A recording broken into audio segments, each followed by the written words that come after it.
The National Register of Citizenship or the NRC was a flagship program of BJP. However, at the end of it, no party seems to be satisfied. In certain families, the children can find their names on the list. However, the names of their parents are missing.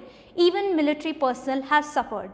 Around 19 lakh people are now estimated to be illegal immigrants, and amidst those 19 lakhs, a substantial amount were also Hindus. However, this project was actually aimed at Bangladeshi illegal immigrants. The human cost of being without any citizenship or being stateless is very traumatic. Here is the story of one. Dr. Rahman, to begin with, could you tell us a little bit about yourself? Well, I'm Dr. Rahman. I'm working as a medical officer with the National Health Mission. Yes, And I had studied in a Government of India run residential school called Jawahar Navodaya Vidyalaya for 7 years. And after passing 12th from there, I had joined medical college on a government seat through government quota. That too after producing an educational PRC, permanent residential certificate, issued by none other than the Deputy Commissioner or District Magistrate of my district called Dharam. My father is a government teacher, high school teacher with the government of Assam. Yes, sir.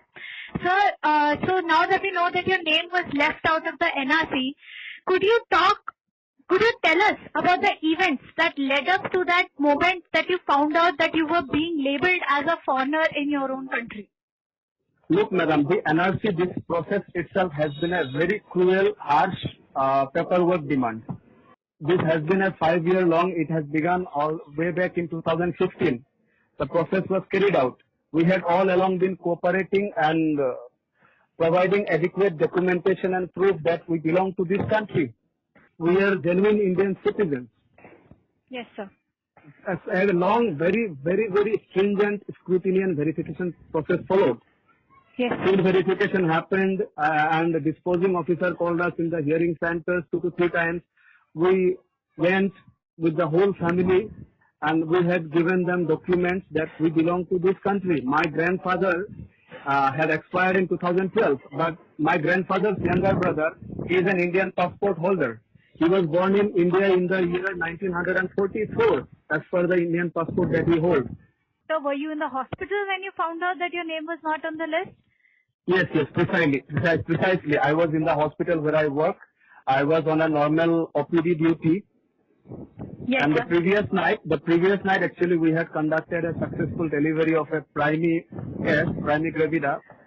And the newly become parents, they wanted to serve us some snacks as treat, like something like muh mithapar.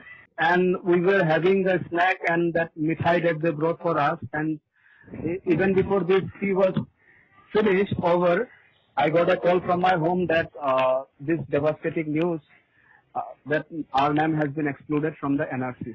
Sir, what did you feel at that moment? At the moment that you found out that your name was not on the NRC, what went through your mind? In my 20 years of entire lifetime, I had never ever faced any such painful moment ever. It was a devastating, horrific, terrible experience. I cannot explain in words. How has this entire being left out of the NRC, being labeled as a foreigner, affected your life right now? How has it impacted you in your professional life? How has this impacted your family, your personal life? It has made me emotional like anything. It has affected me mentally, psychologically. And more than that, when this news broke out in a national level, which was carried by NDTV, and later they interviewed me, the news fell all across the state and nook and corner, and the people in the locality where I work also got to know about it. Yes, sir. And one of my hospital subordinate staff came to me asking that, sir, this news article we have come to know, is this true? I had no choice but to say that yes, this is unfortunately true. I have been left out, in spite of having lived in this country since my 3-4 generations. So this entire process is called to be targeting at Muslims and less than Hindus. What do you think about that?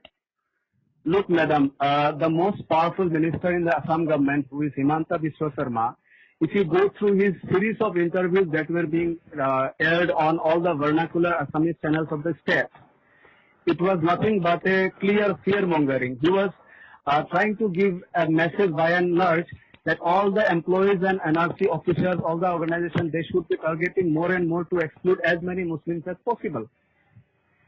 And there was a big perception, there was a preconceived notion among all the people of the Assam, and he was dictating the whole atmosphere.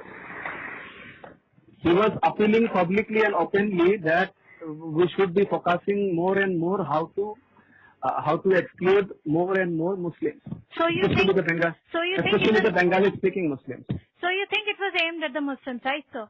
But I would like to present another argument. It is also that many Hindus as well have been left out of the NRC. What do you think about that? Look, madam, many people are saying that this has been targeted on linguistic lines. The Bengali speakers, Bengali-speaking Muslims and the Bengali-speaking Hindus. And you know, one thing, very interesting thing is that even the descendants of Chief President of India, Mr. Fakhruddin Ali Ahmed, has also been left out. This is all over the news. You can check it out. So as you said that from the beginning you were cooperating with the NRC. Madam, excuse me. Even the Sena Jawans, the soldiers who were protecting our country in toughest times, Muhammad Sanaullah, you must have come across, which has outraged the whole nation. Even his name has not found enlisted in the NRC. There are many such instances and examples. Thank you so much, sir, for sharing your insight on NRC and how you have been impacted by it. Thank you so much for joining us, sir, today. Thank you so much. Thank you so much.